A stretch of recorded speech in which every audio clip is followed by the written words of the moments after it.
Of travelling wave, जो wave चलेगा उसकी क्या एनालिसिस होगी। अब जो टॉपिक स्टार्ट होगा ये आपको मजा आएगा, ठीक है।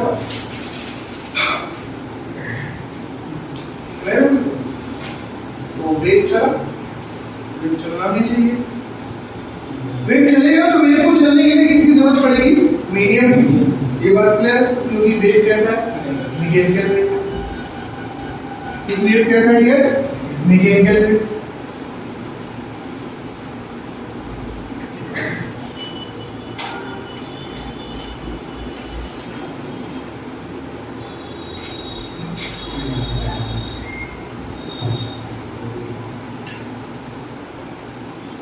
ठीक है, तो आपने ये वेव जनरेशन रखा है। जिस समय पे आपने यहां पे लॉक किया है, हो सकता है उस टाइम पे वेव जनरेट ना हो। It will take some time for arrangement of the material of this rope, this string and something. कुछ तो टाइम लिया ना, आपके लॉक के कुछ देर बाद वेव जनरेट होना शुरू हुआ। तो जो टाइम लिया वो क्या हुआ, डिले कर दिया जनरेशन में। अरे बोलो है ना। तो क्या हुआ, जो वेव आएगा वो किसका फंक्शन होना चाहिए ना, टाइम का। किसका फंक्शन होना चाहिए, मैं डिस्प्लेसमेंट इक्वेशन की बात कर रहा हूं।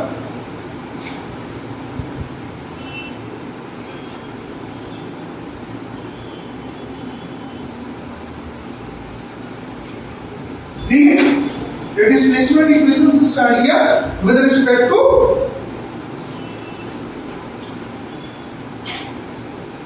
Time. At t equal to 0, displacement आना शुरू हुआ, that means the wave will appear. लेकिन the wave will take the some time for generating from the fluid. So the time of the lagging is what? Ft minus x by v. The x is what? Displacement in the propagating axis. V is the velocity of the wave. अरे बोलो हाँ ना। या हम इसे ऐसा भी लिख सकते हैं, it will take the time that is t dash. तो कुछ देर बाद जनरेट होगा। और ये टी डैश कितना है, x by here x is what, displacement of wave on propagating axis।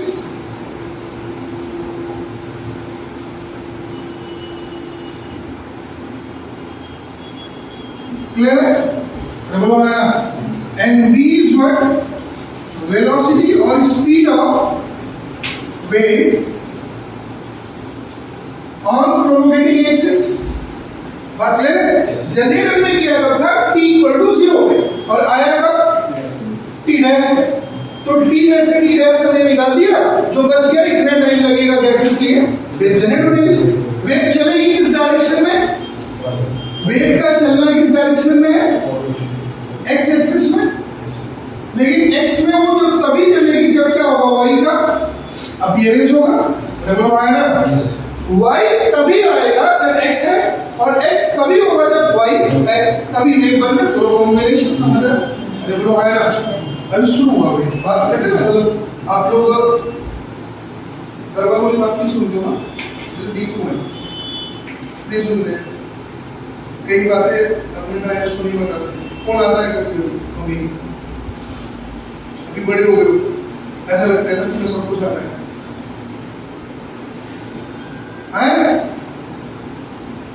देख लो अभी तुम्हारा घर सेट हो गया, ये पूरी कहानी। दोनों का होना जरूरी है ताकि तुम्हारा वेव फ्लो होता रहे। एक नहीं है तो दूसरे का प्रेजेंस काउंट नहीं होगा। नहीं सुन रहे, कितना माँ बाप ने गुलाम बन जाओ, पूरी दुनिया पूरे बादशाह बना दे। सिंपल सा खेल। अगर तुम उनको उनसे छिपाओगे तो तुम्हारा प्रोग्रेशन हो ही नहीं पाएगा। तुम करोगे जरूर काम, आगे नहीं बढ़ोगे।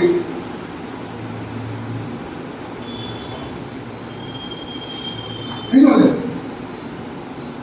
y है x का जरूरत पड़ेगा, x है y का जरूरत पड़ेगा। ये दोनों कॉम्बिनेशन जो बनाता है अभी तुम वही मैंने कहा ना, अगर तुम्हें बादशाह बनना है, बादशाह तो तभी तुम बनोगे ना जब तुम आगे चलोगे। सिर्फ आगे चलने से नहीं होगा, तुम्हें ऊपर और नीचे भी ले जाने वाला होना चाहिए, ताकि तुम्हें गहराई और ऊंचाई भी बताओ। तो समझ आया? सिर्फ आगे चलने से चीजें नहीं होगी, तुम्हें ऊपर भी जाने वाला, नीचे भी जाना। तो जो आगे लेके जा रहा है वो कौन सा है? x, और जो ऊपर और नीचे लेके जा रहा है कौन है? y। बस समझ रहे हैं सर? लेकिन ये सारा डिपेंडेंसी किस पे? टाइम के रिस्पेक्ट। बस समझना। तो v जो है, v velocity of the wave, वो कौन सी एक्सिस पे? x पे। अरे बोलो है ना? साथ साथ y के भी किस पे? बात क्लियर है ना? क्या है? If we have the x and v, then we have the y. Y is totally depending on the time, and this is the lag in the time, because we are just start to generate at t equal to 0. At t equal to 0, this will be minus c dash.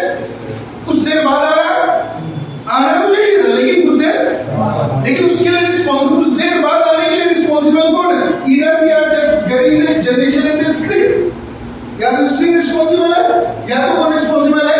Material, medium. कौन responsible है? जिसमें हम क्या कर रहे हैं? Generate कर रहे हैं। मैं एग्जांपल बताता हूँ। आप गिटार की स्ट्रिंग लीजिएगा, बजाइएगा, हटा के ऐसे नॉक करके हटा लीजिए, वो बजता रहेगा। जैसे वो बजे उस पर आप वापस हाथ रख दीजिए, बजना बंद हो जाएगा। सिंपल तरीके से आप इसी को, आप ये डेस्क है, आप इस पे नॉक कर दो, नॉक करके हाथ हटा लो, कोई दिक्कत नहीं, कुछ देर तक वाइब्रेट होता रहेगा। लेकिन उसके बाद जैसे आप हाथ रखोगे तो बंद है। तो ये डिपेंड करेगा मीडियम पे। क्लियर है बात? तो वेव अगर आप फ्री मीडियम में जनरेट करो तो वो काफी देर तक चलेगा। तो कैसे होगा देखना रहता है एक बार। तो कहानी क्या है? ये हमारा FTT डैश है, बोलो हमारा ये कितना है? FTT dash. T डैश क्या है? लैगिंग टाइम, और T क्या है? Generating time. बात पूरी क्लियर है? तो हम इसे क्या लिख सकते हो? y बराबर कितना? f of the t minus x by t। इसीलिए यह धनल wave equation as a time, as a function of time. देखिए, और sinusoidal wave as a alternative और साइनोसॉइडल।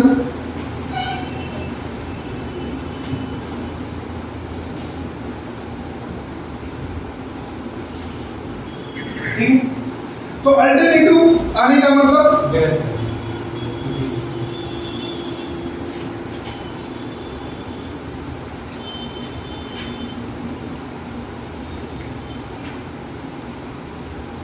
y कितना आना चाहिए ना? a sin omega t। अपने लास्ट में निकाला हुआ, लास्ट निकाला हुआ, y बराबर कितना आना चाहिए? लेकिन ड्यू टू मीडियम y बराबर कितना आ रहेगा? a sin omega t minus ax। here ax is what? 5। इसे क्या कहेंगे? Lagging phase. क्या हो जाएगा? Lagging phase. k is what here? medium constant having the value 2 pi by lambda। having the value is what? 2 pi by lambda। so the y is equal to here a sin omega t, that is 2 pi by lambda into x। एक equation ये भी है। देखिए sir, वो 2 pi by lambda से कितना lag होगा वो निकाल सकते हैं। बना लीजिए। Here omega is equal to कितना हो गया? Omega is equal to D कितना हो गया? 2 पाई बाय टी। आपने कर ही रखा है, into small t upon 2 pi by lambda into x. So what we have? A sin 2 pi is the common small t by capital T minus x by lambda. It's the another equation in terms of time period and in terms of wavelength.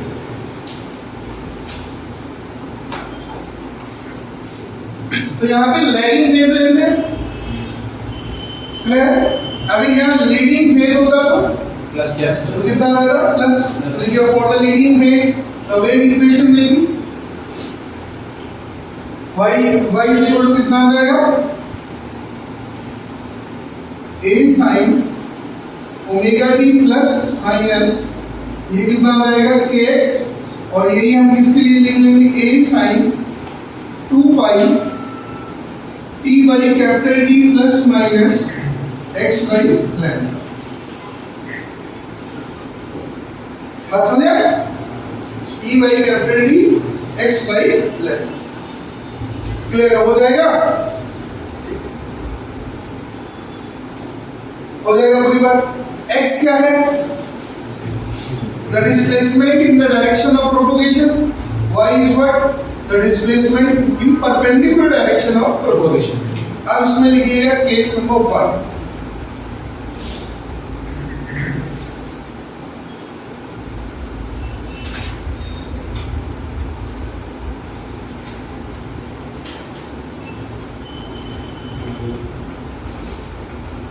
ठीक है, case number 1. सबसे पहले लिखिएगा relation for particle velocity and slope for propagation. Relation for particle velocity and slope for propagation.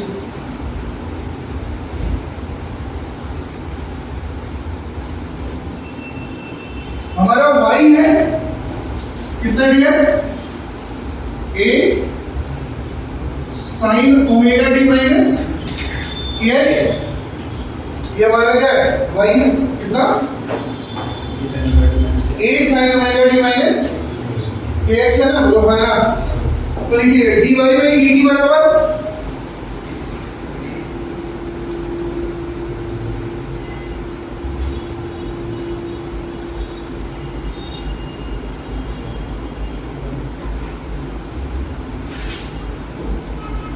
ये particle velocity है along the y axis. तो dy by dt बराबर कितना आ जाएगा dear? a omega cos omega t minus kx. a omega cos omega t minus kx. याद रहेगा बोलो है ना. ये हमारा फर्स्ट टर्म है. याद रखिएगा ये पार्टिकल वेलोसिटी है अलोंग द y एक्सिस. ठीक है, अब क्या करेंगे? Slope of the propagation dy by dx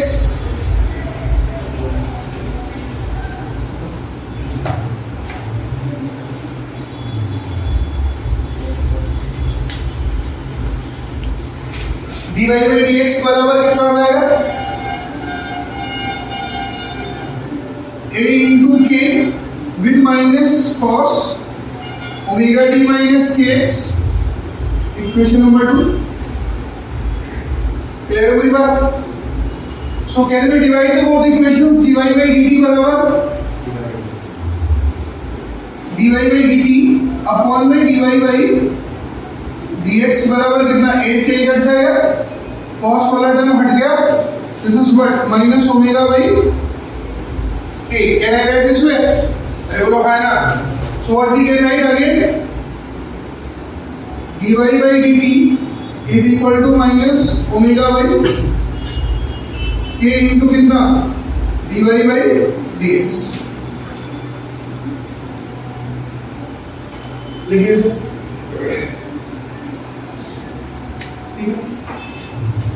And what we can write for that? Omega is equal to 2 pi by t. K is equal to कितना? 2 pi by lambda. So in the next step what we can say, this is the dy by dt is equal to 2 pi by capital T upon में 2 pi by lambda is equal to कितना? dy by dx. Can I cancel the 2 pi with the 2 pi? So the term is what? Minus lambda by into dy by d बराबर ऐसा लिख सकते हैं dy by dt. Can I? So dy by dt is what? The velocity of particle. Clear? Lambda by d is what? The velocity of wave. And this is the slope of particle. लिखिएगा.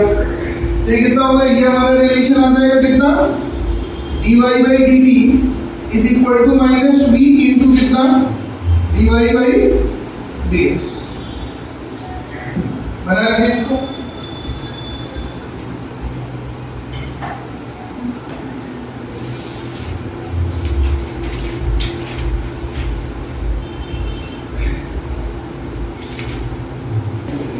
Particle किसके along vibrate करेगा? y के. अरे बोलो भाई ना. तो यहाँ पे जो वाइब्रेशन होगा अलाउंग द वाई होगा एट देयर प्लेस. उस वाइब्रेशंस की वजह से वेलोसिटी की रेट किसमें होगी? x में. बात क्लियर है? और कितने स्लोप के साथ? dy by dx. तो लिखिएगा the velocity of particle is equal to minus of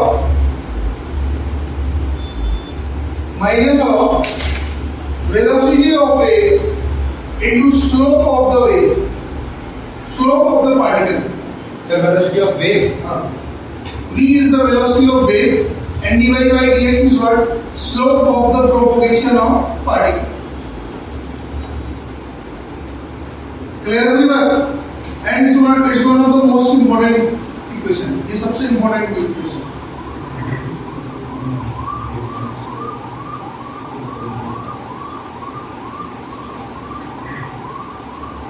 कर लेंगे आप लोग? अरे बोलो भाई ना. अब ये रहा हमारा वेलोसिटी पार्टिकल का, वेलोसिटी वेव का एंड स्लोप पार्टिकल का फॉर प्रोपगेटिंग द वेव. तो ये बात क्लियर है? देखिएगा acceleration equation.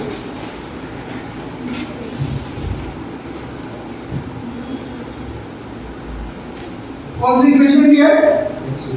Acceleration equations.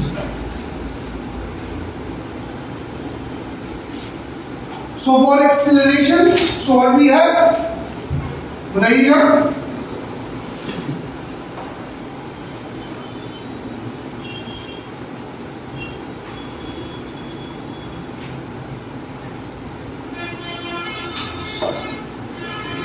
d square y upon में dt square. The second differentiation of that term. This is the acceleration of particle along y along. Clear everyone? This is the acceleration of particle along. So what we can write over there? This is the a omega square sin omega t minus kx. ये तो आएगा differentiation के बाद. So what we can write again? a omega square sin omega t minus kx. Equation number 1. बोलो है ना? पूरी बात क्लियर? अगेन बताओ. d square y upon में dx square. So can I start again? This term is what? a k square sin omega t minus kx. This is the part number 2. This is the part number 2. So can I get the ratios of both? If I am getting the ratio of both, the a will cancel a, sin will cancel to sin. The term is what? d square y upon my dt square is equal to omega square by k square. Again, the term is what? d square y dx square. याद रहेगा? कोई दिक्कत? So the term, this is the acceleration. ये देखो क्या आ रहा है? Acceleration of the particle along the y. ये क्या है हमारा? Acceleration of the particle along y-axis, and this is what? Velocity of the wave along x, getting the square over there. This is the slope. Square of the slope.